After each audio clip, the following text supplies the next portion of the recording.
Selamat malam pemirsa, bertemu kembali di channel YouTube Edi Selalu di Hati bersama Empu Gandrung Candi Jugo Semar Proteti. Selamat malam. Rayu, selamat malam buat semuanya. Baik, pemirsa, kita akan ngobrol-ngobrol berkaitan dengan pendidikan di Indonesia, apalagi ini ada fenomena baru dengan harapan baru, presiden baru, menterinya baru. Iya, betul sekali. Jadi tentu sebagai insan yang beriman kita harus selalu berpikir positif dan berharap yang baik gitu dari apa yang ada di pemerintah saat ini. Jadi gini, Bu Gandrung, nanti saya akan bicara tentang akademisi dan Bu Gandrung dari sisi budaya. Oke, siap. Jadi di dalam fenomena pendidikan ini, terutama guru ya. Guru ini kan dituntut memiliki 4 kompetensi. Kompetensi pedagogik. Ini adalah kompetensi yang berkaitan dengan pembelajaran, cara mengajar, menggunakan media.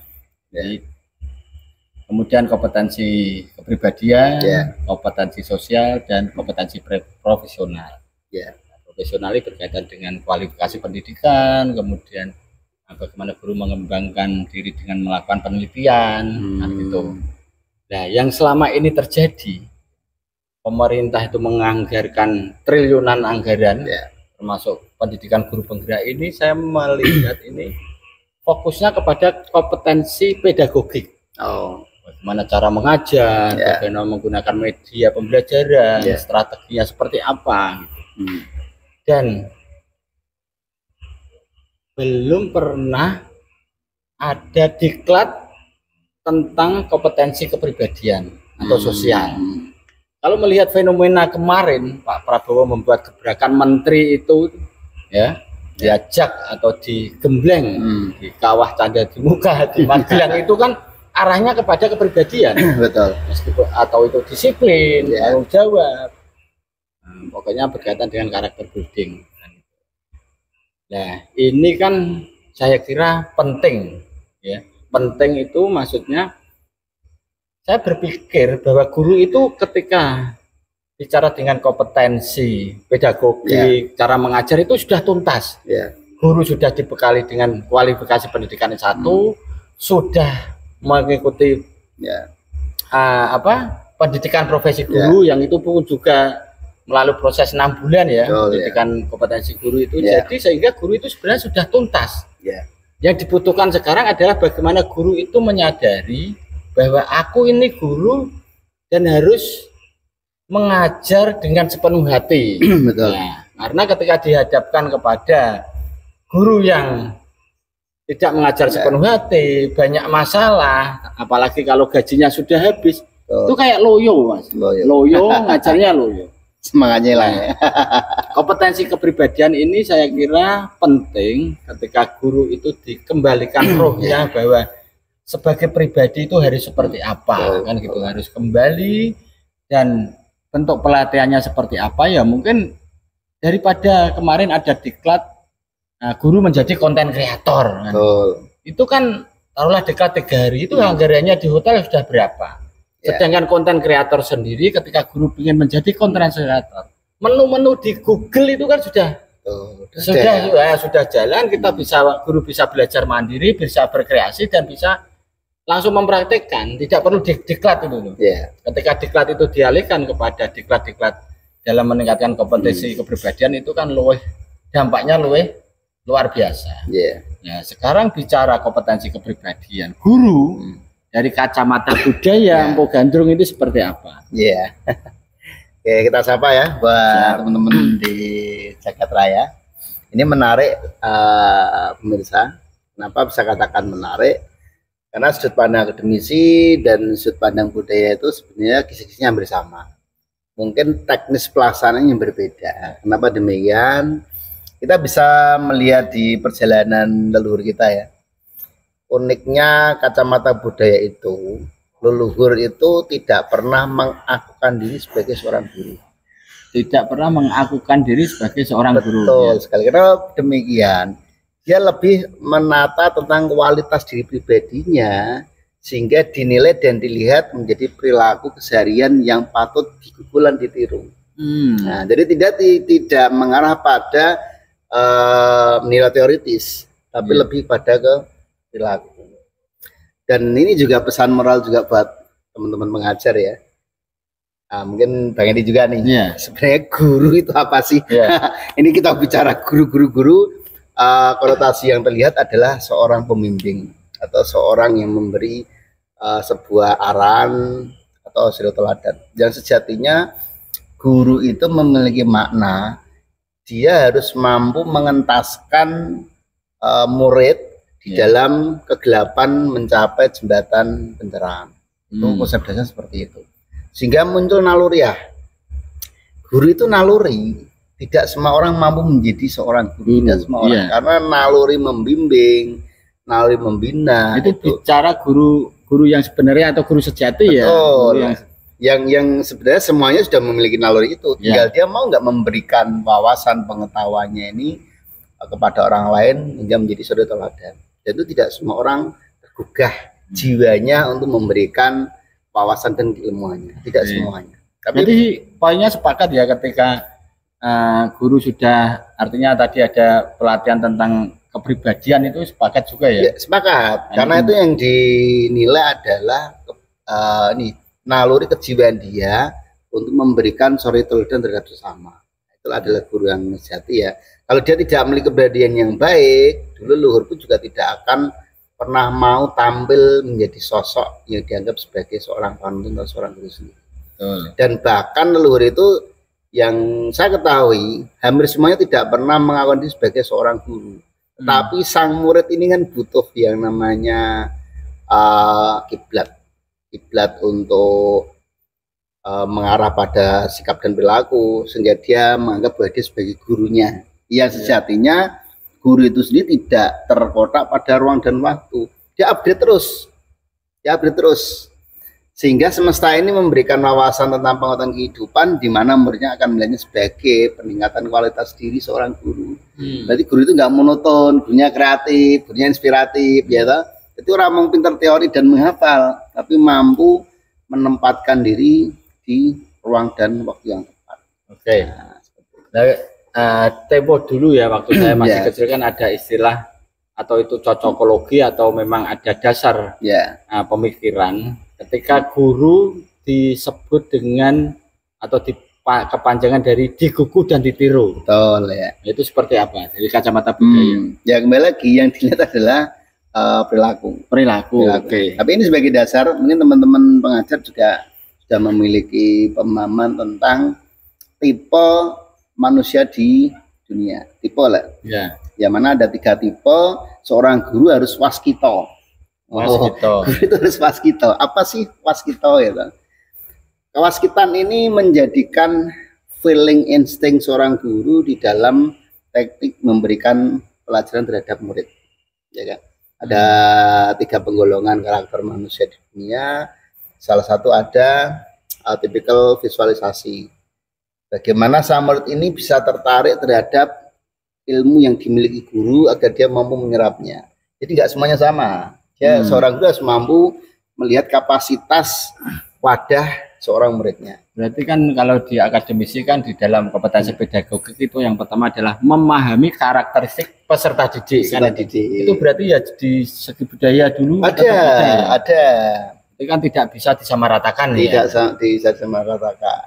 Ada tipe visualisasi, ada kinestetik, ada auditory ya. Yang mana tipe-tipe dari murid ini akan menjadi asik dan unik di saat gurunya mampu menempatkan ruang yang tepat. Nah, Mas Kito tadi di situ ya. Betul. Maksudnya tahu kondisi peserta didik atau peserta muridnya kan gitu. Jadi ilmu yang mau dia berikan itu bisa terserap 100% seperti harapan. Jadi nggak asal semuanya ini istilah kebiayah ya, sama ratakan, nggak semua orang seperti itu. Karena dulu tuh leluhur lebih mencari kualitas daripada kuantitas. Apa artinya 1000 murid daripada dia lebih bagus yang satu tapi mampu memberi pencerahan kepada 1000 yang lain. Mencari kualitas diri bukan kuantitas. Oke, tadi waskito yang kedua apa? Nah, di dalam kewaskitaan itu akan memunculkan nilai kejiwaan yang memancar kepada jiwa-jiwa yang tertaut. Nah, sekarang guru ini kan harus butuh yang namanya frekuensi kesamaan persepsi di dalam memberikan transfer ilmu energinya. Nah, dari muncul rasa jiwa yang sehati, seperasaan, maka nilai-nilai kepribadian akan bisa terpancarkan lewat jalinan hubungan welas dan asih.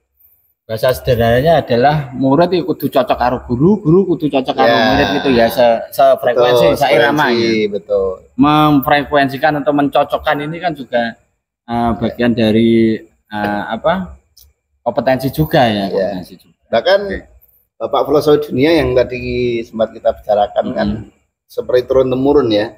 Wah, dari Aristoteles dari ini itu kan satu garis ini. Socrates, Plato dan Aristoteles. Yang mana rasa jiwa dari leluhur atau dianggap sebagai maha gurunya ini gayung bersambut dan mengembangkan nilai-nilai cerminan jiwa menjadi nilai kebaikan untuk sama. Jadi tidak putus di dalam satu orang saja.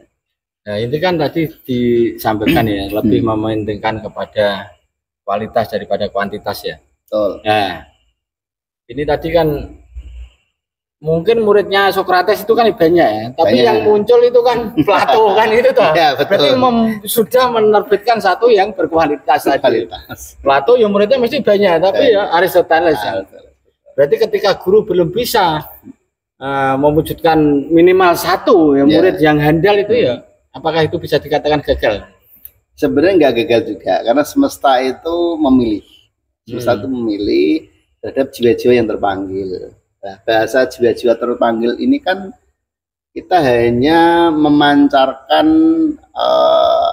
energi pemikiran yang sama. Nanti secara istilah belut itu siapa yang nyantol ini kan nggak semua orang mampu menangkap. Yang nyantol tentang frekuensi kejiwaan terhadap maha guru ini memiliki jiwa yang serasa.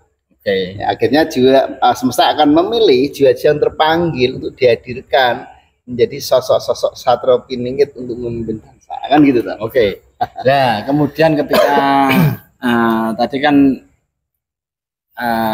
Mas Hadi sepakat ya, ketika guru tidak melulu selama ini hanya peningkatannya di kompetensi pedagogi, kepribadian itu penting biar tumbuh kesadaran. Jadi kembali ke sekolah setelah diklat itu mengimplementasikan. Kan selama ini kan diklat tapi malah setelah diklat malah ngurusi administrasi, kemudian malah lupa untuk mengajar. Fenomenanya seperti itu ya. Ketika sepakat, ketika kita bicara adanya diklat, peningkatan kompetensi kepribadian, itu materi yang pas untuk guru ataupun siapa yang dijadikan mentor ya, atau mentor atau mungkin fasilitator untuk memberikan pembekalan kepada guru itu menurut Mas Hadi siapa ini? Materinya dulu, materi yang diberikan tentang apa? Ya, jadi hampir semua orang secara teoritis mampu menguasai apa sih yang nggak ada di pembelajaran kehidupan, ya kan? Hampir semuanya ada ya. Tapi ada satu basic dasar, semua orang wajib memiliki yang namanya fondasi keilmuan, tentunya untuk kehidupan. Contoh, ada paket pendidikan achievement motivasi training. Ini bisa dipakai untuk seluruh lapisan masyarakat, tidak hanya guru loh, seluruh masyarakat. Kenapa demikian? Karena ini fondasi landasan dasar agar dia menemukan dirinya sendiri hingga mampu membangkitkan aktivitas terhadap jiwa di dalamnya. Itu ada dari pembelajaran tentang trainer achievement motivasi training. Nah, di saat dia sudah menemukan dirinya sendiri di dalam rasa, maka akan memunculkan teknik-teknik pengajaran yang nantinya akan berkembang terhadap ruang lingkup kemasyarakatan. Jadi memiliki karakter. Jadi menemukan diri sendiri dulu ya, sebelum menemukan karakter murid. Betul. Gitu ya. Dia harus menemukan style pastinya sendiri. Sehingga apa yang mau dia berikan terhadap murid-muridnya akan menjadi cermin terhadap perilaku. Itu berkaitan dengan materi ya. Materi. Kemudian tadi siapa sih yang pas untuk menyampaikan pembekalan guru seperti itu untuk meningkatkan kompetensi kepribadian? Nah, kalau di zaman dulu ya, zaman dulu itu leluhur itu akan menjadi kiblat pembelajaran. Leluhur, ini kita belajar budaya. Ya kan? Luhur itu kan nilai dari budi pekerti, ya kan. Le itu memberikan apresiasi lebih terhadap orang yang pernah memberikan budi pekerti terhadap masyarakat. Dan mereka pun pasti akan mencari, lepas dia sudah meninggal atau masih hidup, dalam konteks budaya, mereka tidak akan pernah meninggalkan leluhur.